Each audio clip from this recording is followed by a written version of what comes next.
Hello friends, स्वागत करती हूँ आप सभी का सितंबर शिल्पी होम साइंस क्लासेस में। फ्रेंड्स, रोज़ रात 10 बजे आपकी एनसीईआरटी की लाइव क्लास होती है, जिसमें आपकी क्लास 11 की एनसीईआरटी पढ़ाई जा रही है। ठीक है फ्रेंड्स, जिसमें हम लोग का लेसन 3 चल रहा है, जिसका पार्ट 3 है।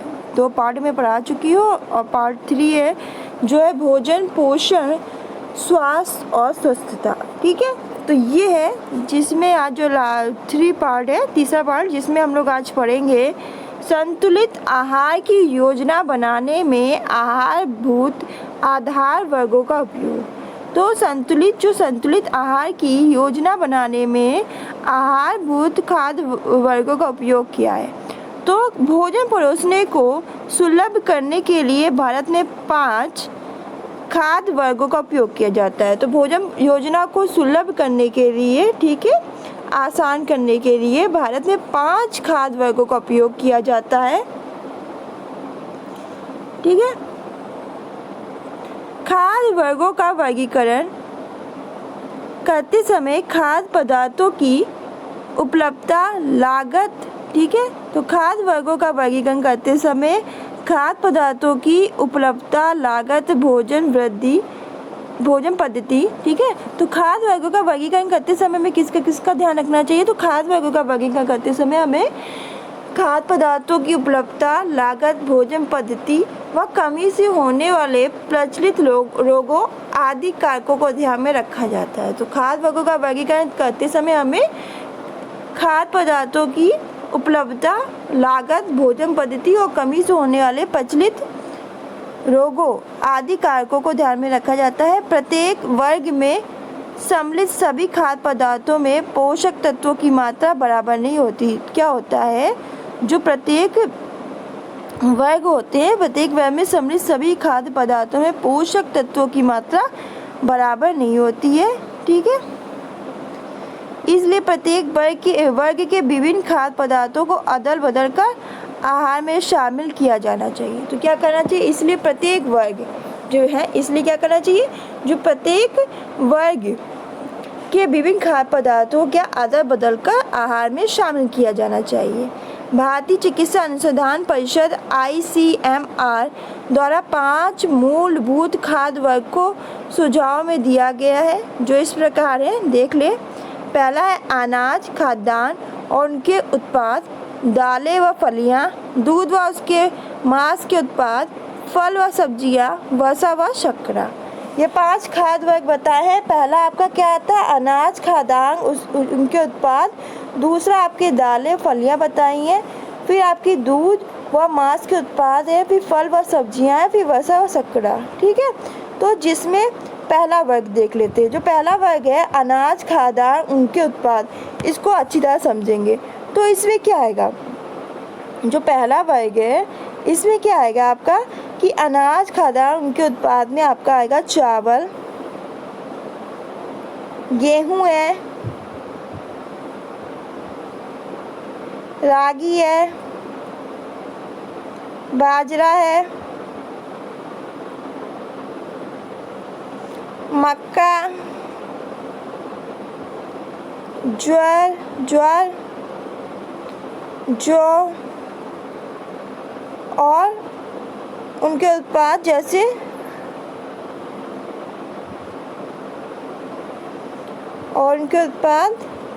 जैसे चावल की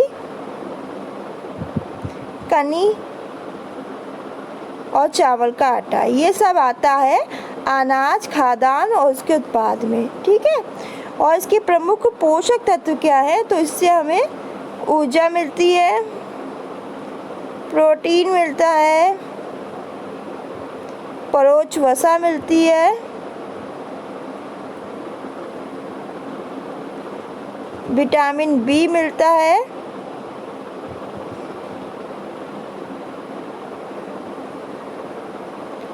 विटामिन B2 मिलता है, फ्लोरिक अम्ल मिलता है, लौह तत्व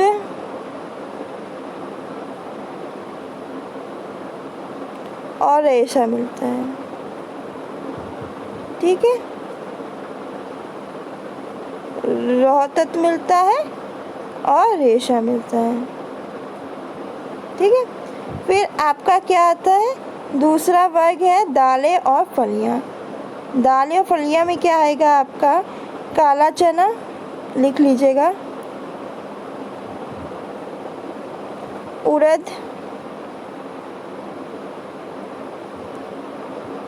ठीक है, उड़द की दाल, मूंग की दाल,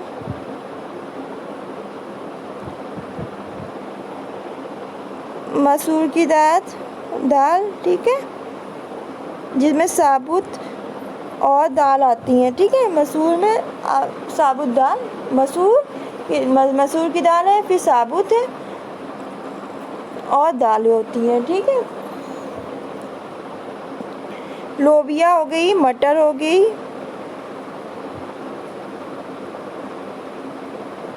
राजमा हो गया। ठीक है, लोबिया हो गई, मटर हो गया, सोयाबीन हो गया आपका।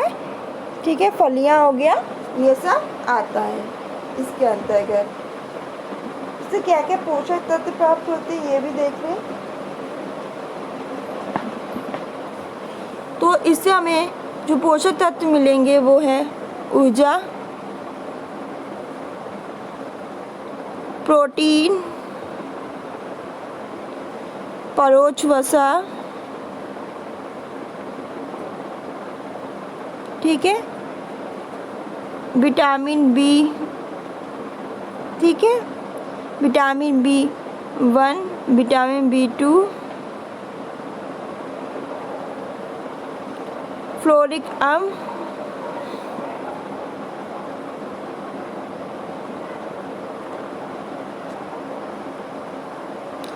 कैल्शियम,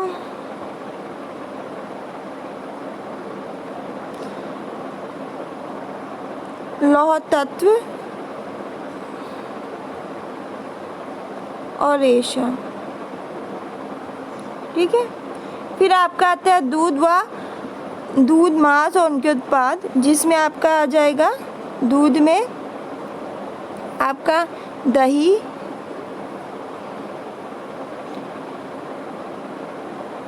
पनीर है, मक्खन है, ये सब आ जाएगा दूध में।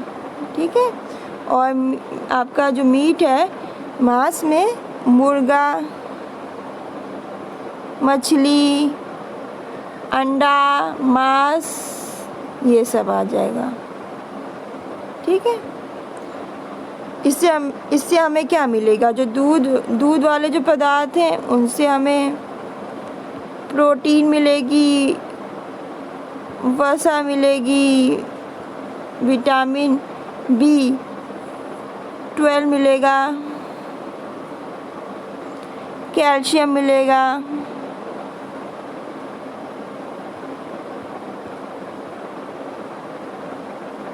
मीट वाले से हमें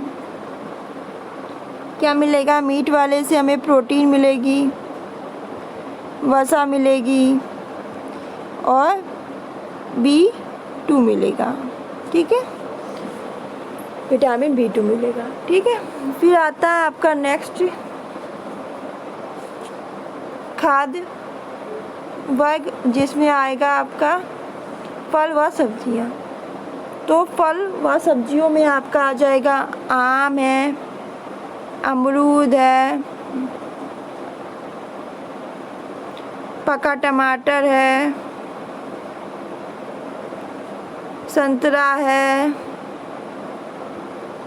तरबूज है, ये सब आ जाएगा। ठीक है, सब्जियां में आपकी आ जाएंगी हरी सब्जी, पालक की सब्जी हो गई, सहजन की पत्तियां हो गई, ठीक है, धनिया पत्ती हो गई आपकी, सरसों के पत्ते, मेथी के पत्ते, ये सब आ जाएंगे। ठीक है, और अन्य सब्जी में आपकी गाजर आ जाएगी,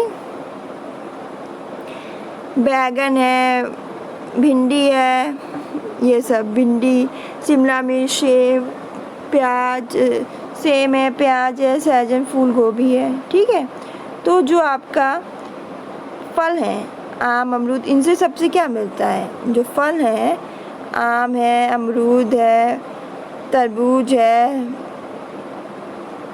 इनसे सबकी क्या मिलेगा, विटामिन। तरबूज और भी फल है, इनसे क्या मिलेगा, विटामिन सी मिलेगा, रेशा मिलेगा, ठीक है। फिर आपकी जो पत्तेदार सब्जी है, पालक की सब्जी होगी, धनिया हो गई, सरसों के पत्ते, मेथी के पत्ते, इनसे क्या मिलेगा, इनसे हमें परोक्ष वसा मिलेगी। विटामिन B2 मिलेगा, फ्लोरिक अम्ल मिलेगा, कैल्शियम मिलेगा, लौह तत्व मिलेगा, रेशा मिलेगा, ठीक है। और जो हमारी अन्य सब्जियां हैं, गाजर, बैंगन, भिंडी, शिमला मिर्च, सेम, प्याज, इससे हमको फ्लोरिक एसिड मिलेगी,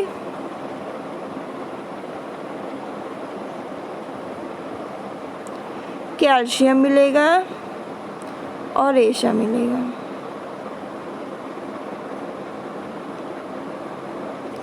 फिर वसा और शर्करा, तो वसा में क्या आएगा, वसा में आपका मक्खन है, घी है,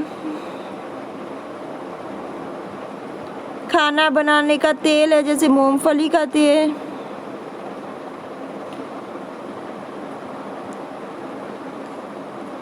सरसों का तेल, नारियल का तेल, ये सब आता है। और शर्करा में आपका चीनी और गुड़ आता है।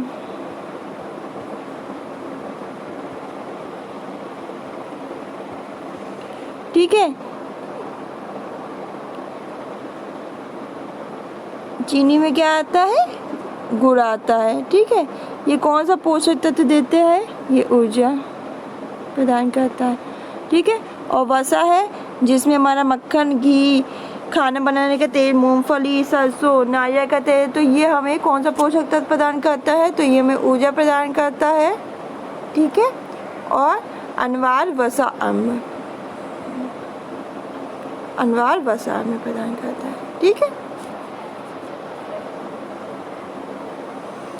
कार्बोहाइड्रेट में 4 किलो कैलोरी ऊर्जा होती है, प्रोटीन में 4 किलो कैलोरी ऊर्जा होती है, वसा में 9 किलो कैलोरी ऊर्जा होती है, ठीक है। संतुलित आहार, देखिए क्या होता है, जो संतुलित आहार की योजना बनाते समय प्रत्येक खाद्य वर्ग में से खाद्य पदार्थ पर्याप्त मात्रा में चुने जाने चाहिए। अनाज व दाल को पर्याप्त मात्रा में लेना चाहिए, फल व सब्जियां भरपूर मात्रा में, मांस आदि आहार सीमित मात्रा में व तेल और शर्करा अल्प मात्रा में लेनी चाहिए। अब क्या है कि जो मूलभूत जो खाद्य वर्गों के उपयोग हेतु कुछ दिशा निर्देश जारी किए गए हैं, वो दिशा निर्देश क्या है तो देख लेते हैं कि 5 खाद्य वर्ग प्रणाली का उपयोग संतुलित आहार की योजना व मूल्यांकन दोनों के लिए किया जाता है। जो 5 खाद्य वर्ग मैंने अभी बताए हैं, प्रणाली का प्रयोग संतुलित आहार की योजना व मूल्यांकन दोनों के लिए किया जाता है। यह दैनिक भोजन संबंधी दिशा निर्देश जिसका उपयोग पोषण शिक्षण हेतु भी किया जा सकता है।